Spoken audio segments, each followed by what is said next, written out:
പരിശുദ്ധ അമ്മയുടെ ഹൃദയത്തിലായിരുന്നാലാണ് നമുക്ക് ഈശോയുടെ തിരുഹൃദയത്തിലേക്ക് പ്രതിഷ്ഠിക്കപ്പെടാനായിട്ട് സാധിക്കുക. പരിശുദ്ധ അമ്മ നമ്മളെ ഈശോയുടെ തിരുഹൃദയത്തിലേക്ക് സമർപ്പിക്കും. ഏതാണ് നല്ലത്? നമ്മൾ സ്വയം സമർപ്പിക്കാൻ പോകുന്നതാണോ, അതോ പരിശുദ്ധിയുള്ള ആ സ്വർഗീയ അമ്മ നമ്മളെ സമർപ്പിക്കുന്നതാണോ? Which is better? സാധാരണ ലോജിക്ക് ഉപയോഗിച്ചാൽ പോലും നമുക്ക് മനസ്സിലാവും. അതുകൊണ്ട് നമ്മൾ ഓരോരുത്തരും നമ്മളെ തന്നെ ആത്മാർത്ഥമായി പരിശുദ്ധ മാതാവിൻ്റെ വിമല ഹൃദയത്തിലേക്ക് പ്രതിഷ്ഠിക്കാം. Let us consecrate ourselves into the immaculate heart of the Holy Mother, our Heavenly Mother. CCC 484 അതിൽ പ്രകാരം പറഞ്ഞിട്ടുണ്ട്, ദൈവത്വത്തിൻ്റെ പൂർണ്ണത മുഴുവൻ ശാരീരികമായി ആരിൽ വസിക്കുന്നുവോ അവനെ ഗർഭം ധരിക്കാനാണ് മറിയം ക്ഷണിക്കപ്പെട്ടത്. അപ്പോൾ പരിശുദ്ധ കന്യകാമറിയം എന്തിനാണ് ക്ഷണിക്കപ്പെട്ടത്? ആരെ ഗർഭം ധരിക്കാനാണ്? ദൈവത്വത്തിൻ്റെ പൂർണ്ണത മുഴുവൻ ശാരീരികമായി ആരിൽ വസിക്കുന്നുവോ അവനെ ഗർഭം ധരിക്കാൻ. പരിശുദ്ധ കന്യകാമറിയം നിത്യകന്യകയാണ്, ദൈവമാതാവാണ്. പരിശുദ്ധ അമ്മയുടെ മേൽ പരിശുദ്ധാത്മാവ് വന്നു. ആത്മാവിൻ്റെ ശക്തി മൂലം ഈ ദൈവപുത്രനെ ഗർഭം ധരിക്കാൻ പരിശുദ്ധ അമ്മ ക്ഷണിക്കപ്പെട്ടു.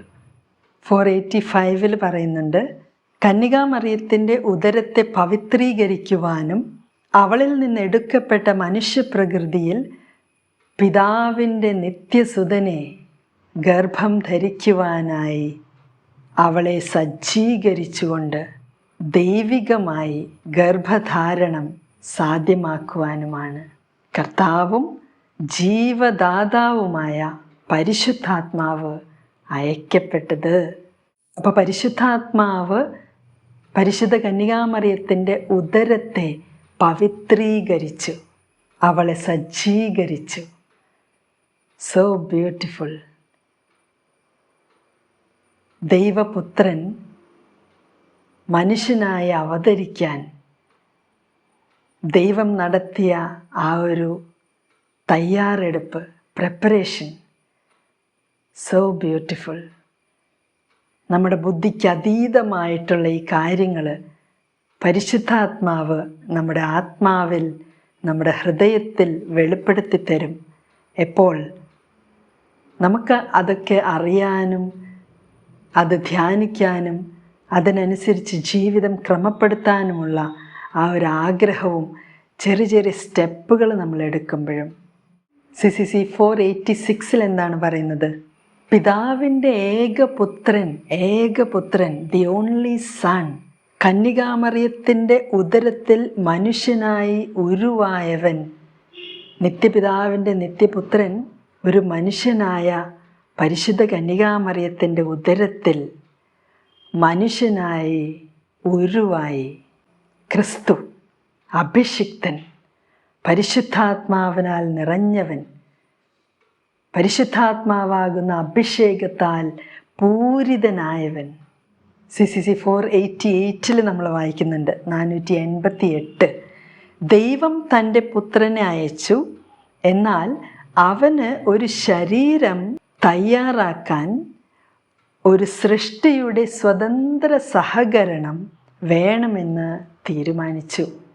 അപ്പോൾ ദൈവം തൻ്റെ പുത്രനെ അയച്ചപ്പോൾ, പിതാവ് തൻ്റെ പുത്രനെ അയച്ചപ്പോൾ അവനൊരു മനുഷ്യ ശരീരം വേണം.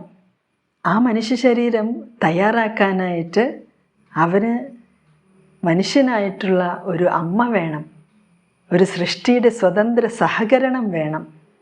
അപ്പോൾ തൻ്റെ പുത്രന് അമ്മയാകാനായിട്ട് പരിശുദ്ധ അമ്മയെ ദൈവം തിരഞ്ഞെടുത്തു.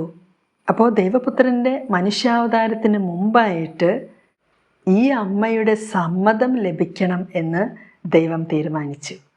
അങ്ങനെ ഈ അമ്മ സമ്മതം കൊടുത്തതുകൊണ്ടാണ് നമുക്ക് ഇങ്ങനൊരു സ്വർഗീയ അമ്മയെ കിട്ടിയത്. അങ്ങനെ മറിയം രക്ഷകൻ്റെ മാതാവായി. ദൈവത്തിൻ്റെ കൃപ നിറഞ്ഞവളായിരുന്നു മറിയം.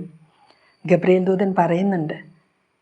അപ്പോൾ നമ്മുടെ ജീവിതത്തിലും നമുക്ക് ആവശ്യമായിട്ടുള്ള കൃപകൾ പരിശുദ്ധ അമ്മ നമുക്ക് വിതരണം ചെയ്യും.